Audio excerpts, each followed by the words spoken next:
Hello, greetings, and welcome. Clive Branson here. Welcome back to another story from my book, Confessions of a Salesman. This one is called The Shortest Presentation I Ever Gave. During my time working for Craftmatic Beds, I quickly realized that their sales techniques were quite different from most companies. One of the key parts of the demonstration involved taking the customer into their bedroom and recreating the feeling of an adjustable bed using pillows. We would prop them up in different positions and sometimes use a small vibrating device to simulate the comfort and support of the bed. It was all part of the process.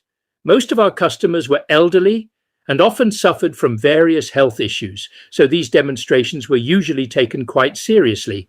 On one particular occasion, however, things didn't quite follow the usual pattern.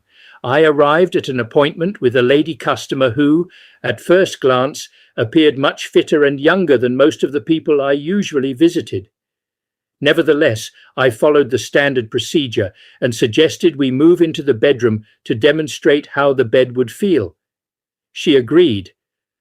But what happened next was something I had definitely not been trained for.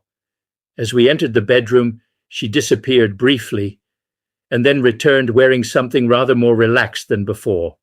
At that point, I began to feel that this sales call might be heading in a direction I wasn't prepared for. Trying to remain professional, I continued with the demonstration, arranging pillows, explaining positions, talking through the benefits. But her attention didn't seem to be on the product. At one point, she looked at me and said I reminded her of the film star Errol Flynn. Now, I had heard of building rapport with customers, but this was taking things to a completely different level.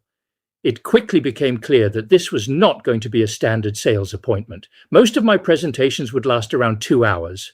On this occasion, I was out of the house in about 10 minutes and without a sale. Looking back, it was both slightly uncomfortable at the time and quite amusing in hindsight, because once again, it proved something I had already begun to understand. No matter how much training you receive, there are some situations in sales that no one can prepare you for. Thanks for watching, and if you would like to see more, please subscribe to my YouTube channel.